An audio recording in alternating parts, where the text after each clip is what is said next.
Hi friends, today வந்து பார்த்தீங்கன்னா நம்ம என்ன டாபிக் டிஸ்கஸ் பண்ண போகிறோம் அப்படிங்கிறது உங்களுக்கு தெரிஞ்சிருக்கும். ஸோ வாங்க நம்ம டைரெக்டாக வந்து டாபிக்குள்ளே போயிடலாம். அதாவது கலியுகத்தில் தந்தலை முருகன் நிகழ்த்தும் அதிசயங்கள் அப்படின்னு சொல்லி பார்த்தீங்கன்னா சித்தர்களுடைய பாடல்கள், ஆகமங்கள், மரபு குருக்கள் கூறக்கூடிய விளக்கங்கள் அனைத்தும் வந்து பார்த்திங்கன்னா ஆன்மீக உள்ளார்ந்த மாற்றங்கள் பற்றி தான் அதிகமாக வந்து பேசுகிறாங்க. அதிசயம் அப்படின்னா வெளியில் வந்து நெருப்பு வந்து பறக்குது, கல் வந்து பேசுது அப்படின்னு அர்த்தம் இல்லை. உள்ளத்தை மாற்றக்கூடிய ஒளி, உங்களுக்கு வழிகாட்டக்கூடிய சின்னங்கள், வாழ்க்கையில் நடக்கக்கூடிய உள் மாற்றங்கள், இதைத்தான் வந்து சித்தர்கள் வந்து வரையறை பண்ணுறாங்க. சரி, அப்படி சித்தர்கள் கூறிய முக்கியமான விளக்கங்கள் பார்க்கலாம்.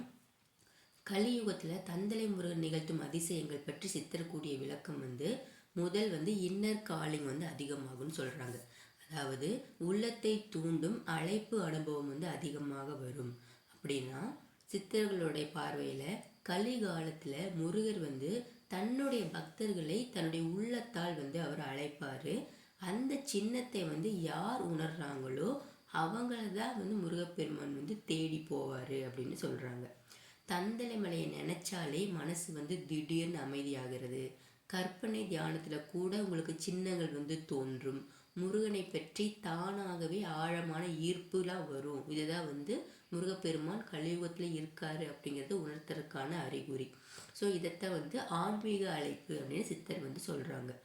அடுத்தது ஆத்ம வலியை வந்து அதிகரிக்கும். அதாவது இன்னர் சக்தி வந்து இக்னிஷன் ஆகும். அப்போ சக்தி ஒளி வந்து அதிகமாகும்.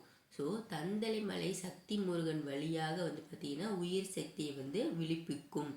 அப்போ இதனால் நடக்கக்கூடிய அதிசயம் என்ன அப்படின்னா, நீங்கள் தியானம் பண்ணுறவங்களா இருந்தீங்கன்னா தியானத்தில் வந்து பார்த்திங்கன்னா முன்னாடி பண்ணதை விட இப்போ அதிக அமைதி வந்து தியானத்தில் கிடைக்கும்.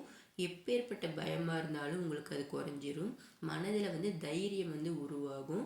கனவு வழியாக உங்கள் வாழ்க்கைக்கு வழிகாட்டக்கூடிய தரிசனங்கள் கிடைக்கும் அப்படின்னு சொல்கிறாங்க. இது வெளியில் வந்து தெரியாத சக்தி வந்து அதிசயம். ஆனால் மனிதனை வந்து மாற்றக்கூடிய ஒரு மிகப்பெரிய விழிப்புணர்வாக இது இருக்கும். இதுதான் வந்து தந்தலை முருகன் வந்து இந்த கலியுகத்தில் கொடுக்கக்கூடிய சக்தி வழி அப்படின்னு சொல்கிறாங்க. அடுத்தது அன்எக்ஸ்பெக்டட் லைஃப் அலைன்மெண்ட். ஸோ நம்ம எதிர்பார்க்காத மாதிரி ஒரு பாதை வந்து இப்போ வந்து ஒரு பாதை வந்து நம்ம லைஃப்பில் வந்து திறந்தால் போதும் அப்படின்னு ஒரு பாயிண்ட் இருக்கும். ஸோ அந்த பாதை திறப்பு அன்எக்ஸ்பெக்டட் லைஃப் அலைன்மெண்ட் அப்படின்னு சொல்லுவாங்க. அதாவது முருகனுடைய அருள் வந்து பட்டுட்டாலே நம்மக்கிட்ட இருக்க தடைகள் எல்லாம் அகழ்ந்து விடும். அனுகூலமான பாதை வந்து தானாகவே திறக்கும் அப்படின்னு நமக்கு தெரியும். அதாவது வேலை, வருமானம், வாழ்க்கை, பிரச்சனை, இந்த மாதிரி இடத்துலலாம் வந்து பார்த்திங்கன்னா இந்த பிரச்சனை தானாகவே சரியாக ஆரம்பிக்கும். உங்களுக்கு தேவையான மனிதர்கள், உதவி, இதெல்லாம் சரியான நேரத்தில் உங்களை வந்து அடையும். இது வந்து சித்தர்கள் கண்கூடா அதிசயம் அப்படின்னு சொல்லுவாங்க. நம்மளாலே நம்ப முடியாது. இதெல்லாம் நம்ம நினச்சதெல்லாம் நடக்கிற மாதிரி இருக்கே, இது உண்மைதானா அப்படின்னு நம்ம ஃபீல் பண்ணுற அளவுக்கு எல்லாமே நடக்கும் அப்படின்னு சொல்கிறாங்க. அடுத்தது குரு வித்தின் அவேக்னஸ், அது வந்து கிடைக்கும். அதாவது குரு சக்தி வந்து தானாக கிடைக்கும். நீங்கள் வந்து குருவை தேடி போக தேவையில்லை, குரு சக்தி தானாகவே உங்களுக்கு கிடைக்கும் அப்படின்னு சொல்கிறாங்க. அதாவது முருகன் வந்து குருவாகவே உங்களுக்கு உள்ள அமர்ந்தவுடன் வெளி குருக்கள் வந்து உங்களுக்கு தேவை கிடையாது அப்படின்னு சித்தர்கள் சொல்கிறாங்க. இதனால் என்னென்ன அதிசயம் நடக்கும் அப்படின்னா, தியானம் எப்படி செய்யணும் அப்படின்னு சொல்லி மற்றவங்களுக்கு சொல்லித்தர தேவையில்லை. தியானம் எப்படி செய்யணும் அப்படிங்கிறது உங்கள் உள்ளமே உங்களுக்கு சொல்லும் அப்படின்னு சொல்கிறாங்க. யாரும் சொல்லாமலேயே உள்ளுணர்வு வரும் அப்படின்னு சொல்கிறாங்க. தவறானவர்கள் வந்து உங்களை விட்டு தானாகவே விலகி விடுவார்கள். இதுதான் ஆன்மீக வழிகாட்டக்கூடிய மிகப்பெரிய அதிசயம்.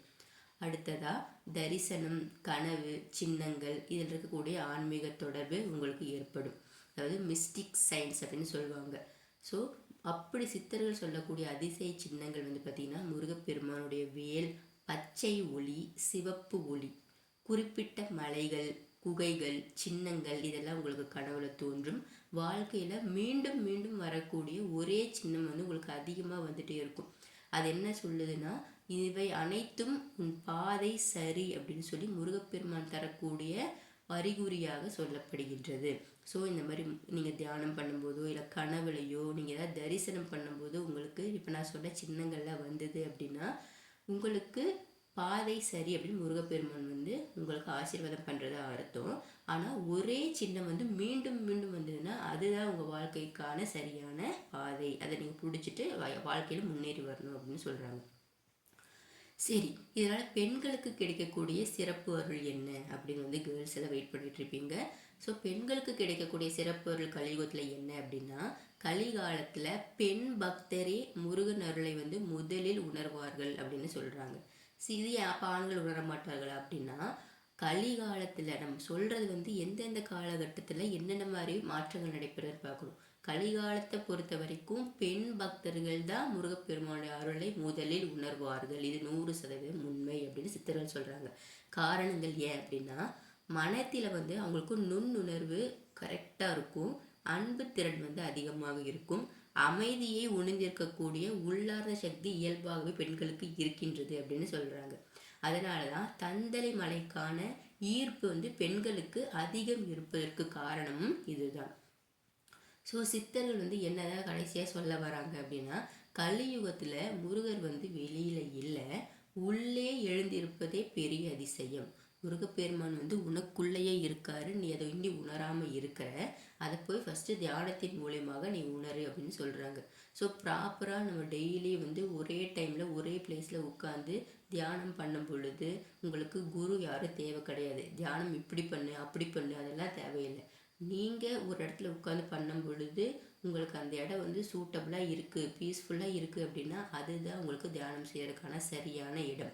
அதை நீங்கள் மலைக்கு போய் தியானம் பண்ணாலும் சரி, இல்லை ஏதாவது ஒரு இடத்துக்கு போய் தியானம் பண்ணாலும் சரி, இல்லை எங்கேயும் போக முடியாதுன்னா மோஸ்ட்லி பெண்கள் வந்து எங்கேயும் போக முடியாது. அதனால் நீங்கள் வீட்டிலேயே உட்காந்து பெண்கள் தியானம் செய்யும் பொழுது ஒரே இடம் ஒரே நேரம், ஓகேங்களா, ஒரே மாதிரி உட்காந்து நீங்கள் தியானம் செய்யணும். அப்படி செஞ்சுட்டே வந்தீங்கன்னா உங்களுக்கு குருக்கள் தேவையில்லை. உங்கள் மனசுக்குள்ளேயே நீ எப்படி தியானம் பண்ணணும், உனக்கு என்ன சின்னம் காட்டணும், உனக்கு எப்பப்போ என்னென்ன மாதிரி உள்ளுணர்வு கொடுக்கணும், இது எல்லாமே வந்து பார்த்திங்கன்னா உங்களுக்கு தியானத்தின் மூலமாக தந்தலை முருகன் அதிசயங்களை நிகழ்த்துவார். ஸோ இந்த கலியுகத்தில் எந்த முருகப்பெருமான் அவதாரம் எடுப்பார் அப்படின்னு யாராவது நினச்சிட்ருக்கீங்க, அதுக்கான பதில் வேணும் அப்படின்னா 100% கலியுகத்தில் தந்தலை முருகன் தான் அவதாரம் எடுப்பார். ஏன் அப்படின்னு கேட்டீங்க அப்படின்னா, இந்த கலியுகத்தில் தான் நம்ம பணம் பணம் பணம்னு ஓடிட்டுருக்கோம். ஸோ யாருமே வந்துட்டு கடவுளை வந்து அமைதியாக நின்று கும்பிடுற நிலைமையில இல்லை. கோயிலுக்கு போனாலும் கூட்டத்தில் ஒரு நிமிஷம் தான் நம்ம கடவுளை பார்க்க முடியுது.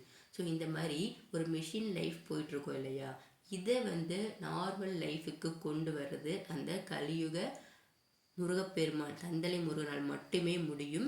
அவர் வந்து தியான நிலை முருகன். எந்த கோயிலையுமே எந்த மலையிலையுமே பார்க்காத ஒரு கோணத்தில் நீங்கள் பார்க்கக்கூடிய முருகன் தந்தலை முருகர் தான். அவர் தியான நிலையில் மட்டும்தான் இருப்பார். அவர்கிட்ட வேண்டுதல் வைக்கும்போது கூட நீங்கள் வாய் விட்டு சொல்லக்கூடாது. இது 100% கட்டாயம். மனதில் மட்டுமே உங்கள் வேண்டுதலை மௌனமாக உங்கள் உள்ளத்தின் மூலமாக நீங்கள் முருகப்பெருமான் கிட்ட சொல்லணும். போய் நல்லா உட்காந்து எனக்கு அது வேணும் இது வேணும் அப்படின்னு சொல்கிறத விட்டுட்டு உங்கள் மனசில் இருந்து எனக்கு உண்மையான இந்த ஒரு விஷயத்தை நீங்கள் கொடுங்க, என் வாழ்க்கையில் நான் முன்னேறதுக்கு தேவையான என்னோடய திறமையை கொடுங்க அப்படின்னு சொல்லிட்டு நீங்கள் மனசார வேண்டிட்டு வாங்க. ஸோ இந்த தந்தலை மலை எங்கே இருக்குது அப்படின்னா திருப்பத்தூர் மாவட்டத்தில். நான் இதை ஒவ்வொரு வீடியோவிலையும் சொல்கிறேன், இருந்தாலும் கீழே வந்து கமெண்ட் பண்ணுறீங்க, எல்லாமே சொல்லிட்டீங்க, ஆனால் தந்தலை மலை எங்கே இருக்குதுன்னு சொல்லலை. இதுக்கு நீங்கள் வீடியோ போடாமே இருக்கலாம் அப்படின்னு சொல்லி ஒரு சப்ஸ்கிரைபர் வந்து கமெண்ட் பண்ணாங்க. நான் ஒவ்வொரு வீடியோலையுமே சொல்லிகிட்ருக்கேன். என்னோட சேனலை ரெகுலராக வந்துட்டு ஃபாலோ பண்ணுறவங்களுக்கு இந்த தந்தலை மலை இப்போ வரைக்கும் பார்த்துருந்தீங்க அப்படின்னா இது எந்த மாவட்டத்தில் இருக்குன்னு உங்களுக்கே தெரிஞ்சிருக்கும். ஒரு வேளை தெரியாதவங்க இருந்தீங்கன்னா திருப்பத்தூர் மாவட்டத்தில் இருக்குது, போய் தரிசனம் பண்ணுங்கள். ஸோ நான் போட்டிருக்க வீடியோ வந்து உங்களுக்கு யூஸ்ஃபுல்லாக இருந்துச்சு அப்படின்னா மறக்காமல் நம்ம சேனலை வந்து சப்ஸ்கிரைப் பண்ணுங்கள். ஸோ நாளைக்கு நம்ம இன்னொரு டாப்பிக்கில் வந்து மீட் பண்ணலாம். ப்ளேலிஸ்ட்டில் தந்தலை அப்படின்னு சொல்லிட்டு ஒரு தனியாக ப்ளேலிஸ்ட் இருக்குது, அதில் போனீங்கன்னா தந்தலை மலை தந்தலை முருகனை பற்றின முழு டீட்டெயில்ஸ் இருக்கும். ஸோ எல்லோரும் பார்த்து பயன்பெறுங்கள்.